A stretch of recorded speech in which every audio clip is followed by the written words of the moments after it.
Welcome to Rants TV.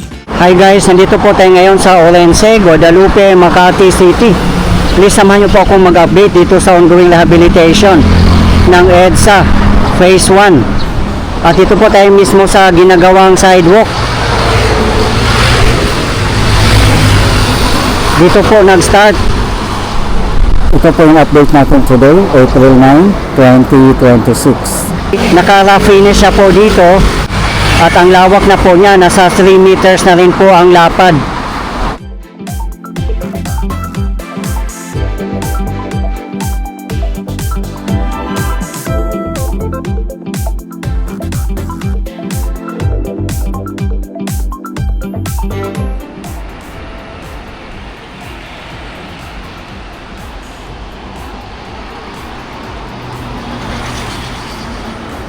Dito po yung pinakadulo ng Phase 1. Ayan naman po yung wala pa nakalatag na asphalt ay Phase 2 na po yan.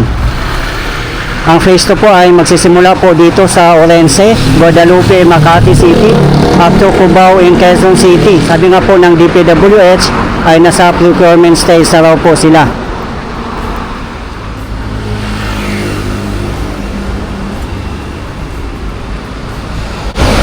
For this rehabilitation ay hindi po kasama ang underground cabling, kaya makikita pa rin po natin dito ang mga poste ng Meralco, mga poste ng mga ilaw, mga halaman, mga puno at iba pa, kaya marami pa rin pong obstructions.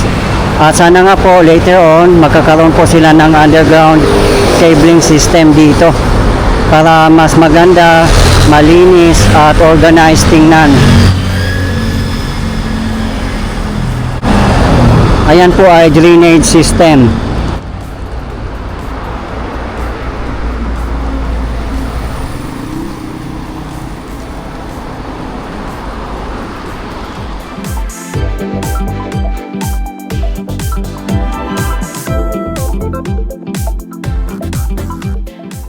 Ginagamitan po nila ito ng stone mastic asphalt, kaya napaka-durable po niya.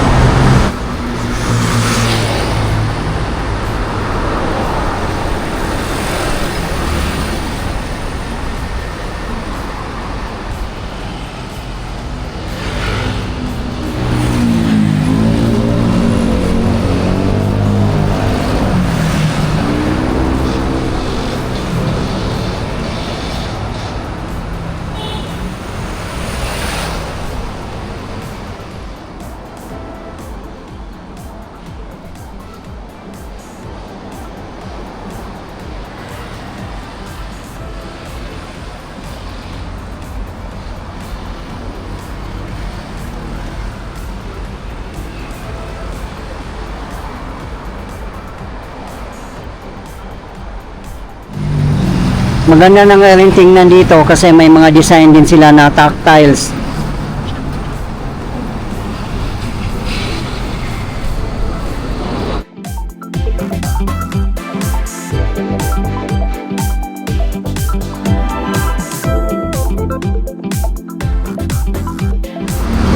Yung likod naman po ng pader na to ay napakalaking creek. Kaya wala po issue dito kung tag-ulan o tag-bagyo. Kasi maganda po ang drainage system dito.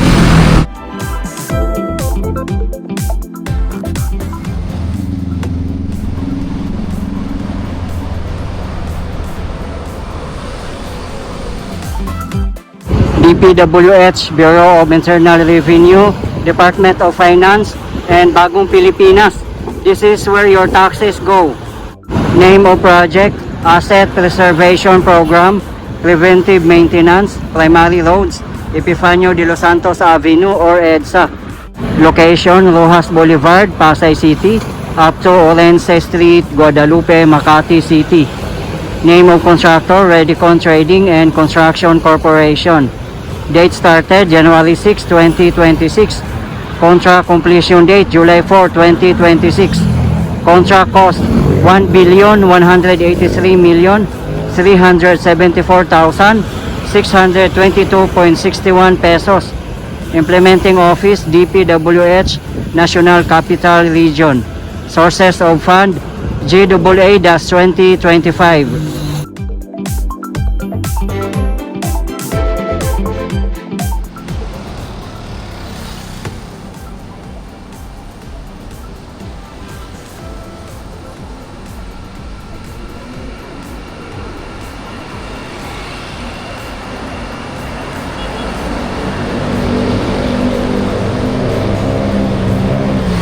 Dito na po tayo sa taas ng Estrella Footbridge.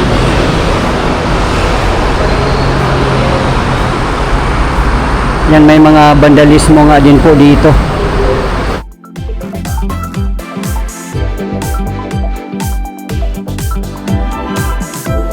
Ayan po yung napakalaking creek sa likod ng mga pader.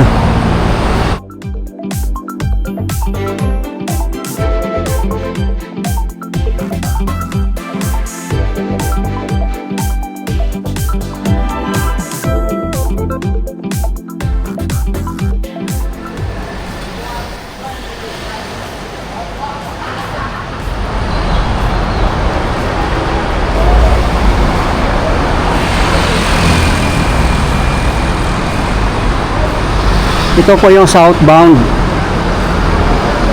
Makikita po natin dito na napaka-smooth na po ang biyahe ng mga motorist kasi wala na po mga lubak-lubak.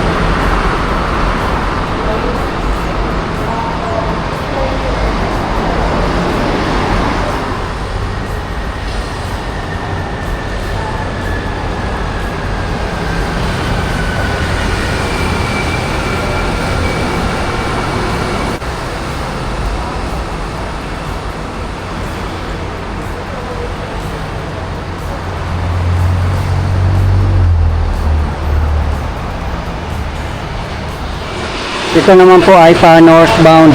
Makikita po natin dito na nakalatag na po ang mga asphalt. Ang kulang na lang po dito na side ay ang paggawa ng sidewalk.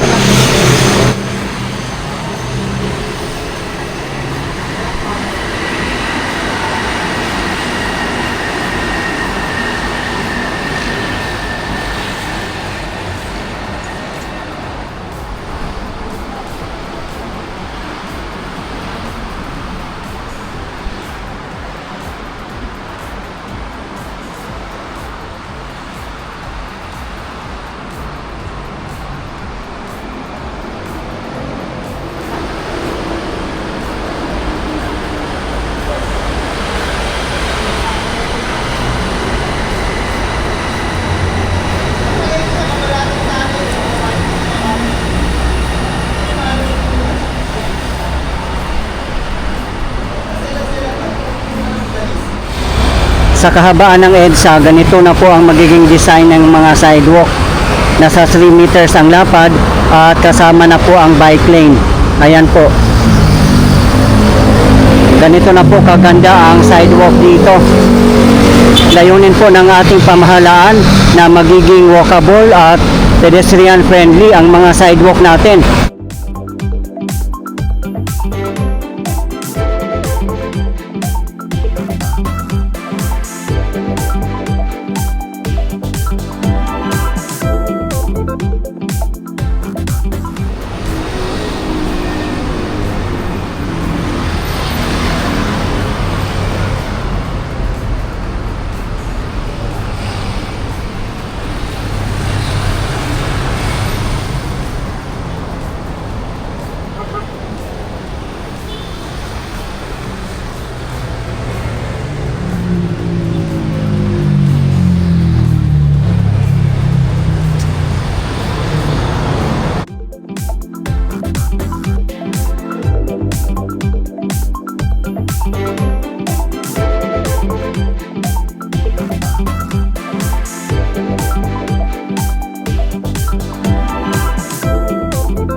Hanggang dito pa lang po sa Guadalupe Viejo ang natapos po na sidewalk. Diyan naman po sa kabilang side ang Barangay Bel Air. I-check din po natin, guys.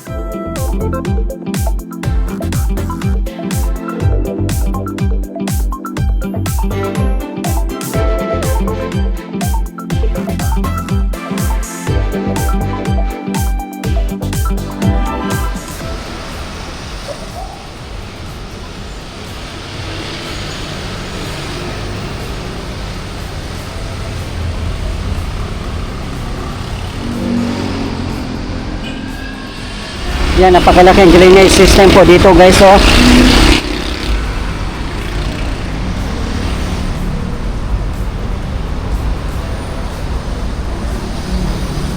Tingnan nyo naman po, ganun po katibay. Malalaki po ang mga bakal na gamit nila. Ito po yung gutter. Nasimula na po pala nila dito guys, oh. Nabubuhusan na po. Naka-rough finish na po siya. Grabe, ang bilis.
Ayan, dito po muna natapos nila.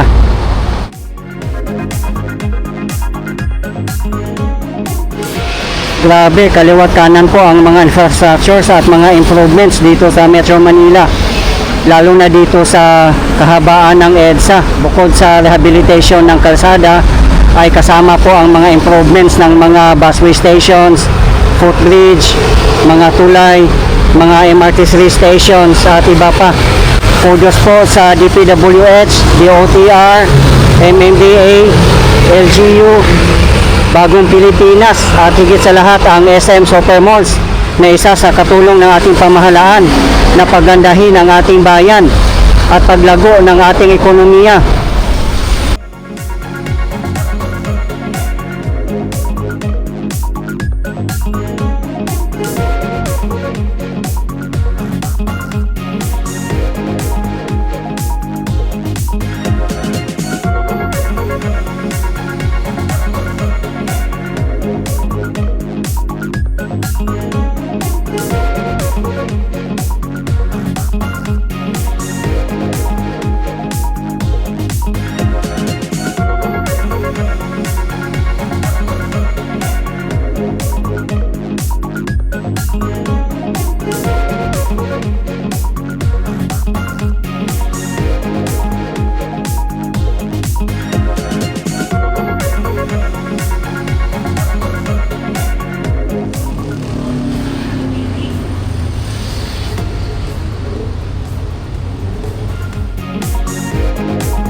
Kahit dito pala na area ay nabuhusan na po.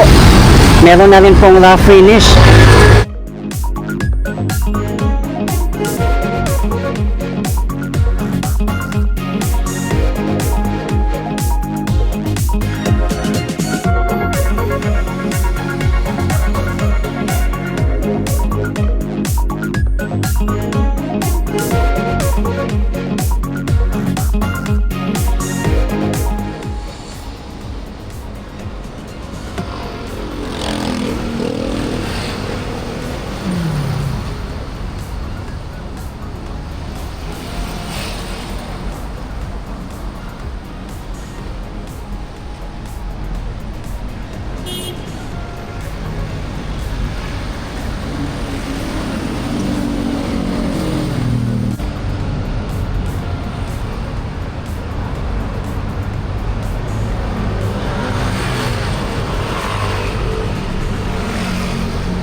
Sa mga gusto pong mapapanood ng iba ko pang mga updates sa flood control project ng Marikina City, Quezon City, and Pasig City sa kahabaan ng Marikina River ay nasa aking previous video lang po.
Dito naman na side ay nalatagan na po ng mga steel mat.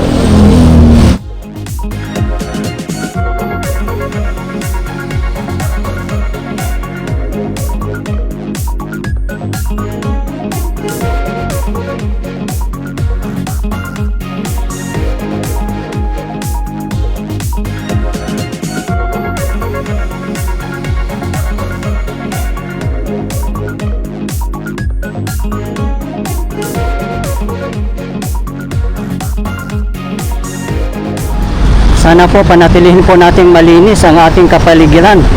Kung wala po tayong makikitang mga basurahan, ilagay na lang po muna natin sa ating bulsa or bag ang ating mga basura.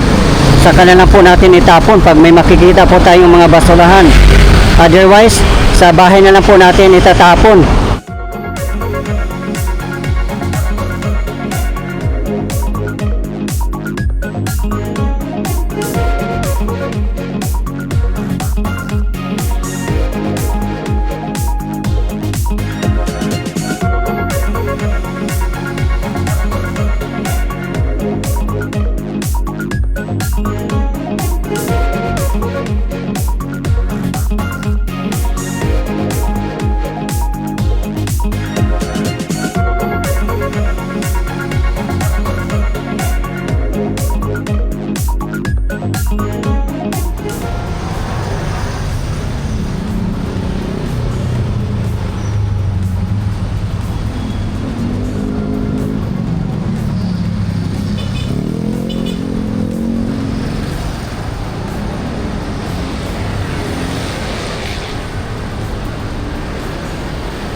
Ayan po ang gamit nila na mga steel mat.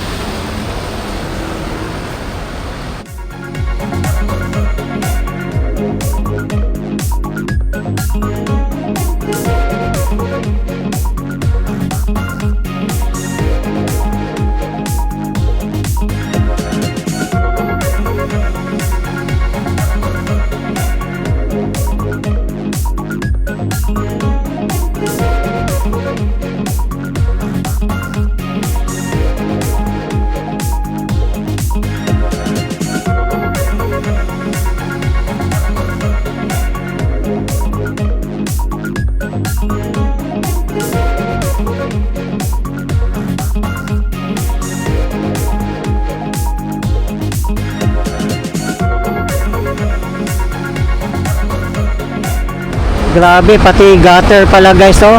Halos nasa bandang dulo na siya.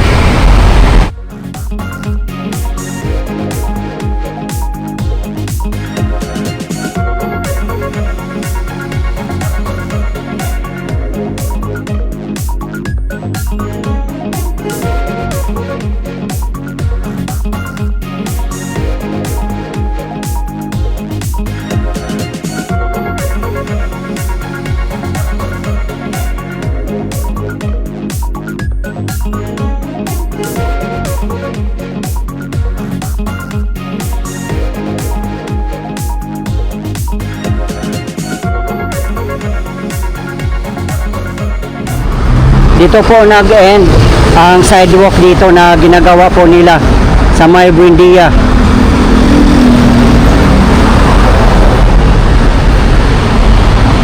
Ayun lang po ang Buendia Busway Station and Buendia MRT3 Station.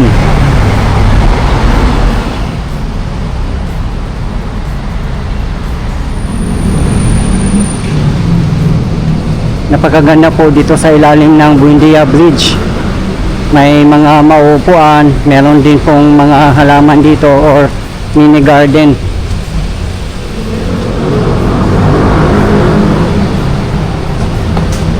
Meron pong escalator po dito.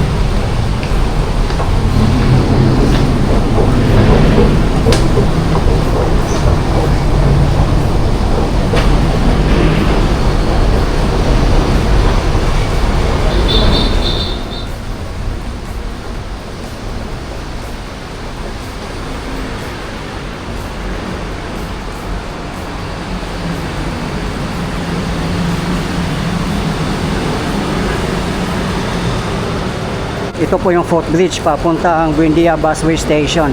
Ayun lang po.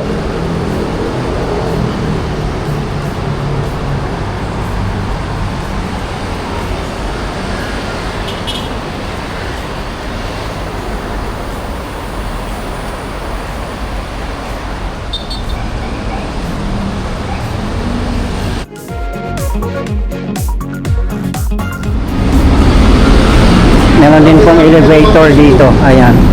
Tataliman na lang namin ng ano eh.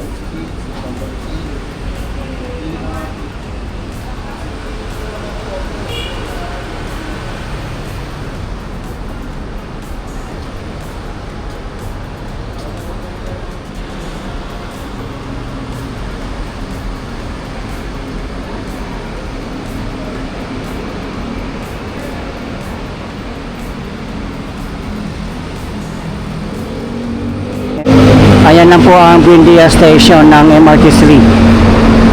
Ito po ang papuntang Ayala, Makati.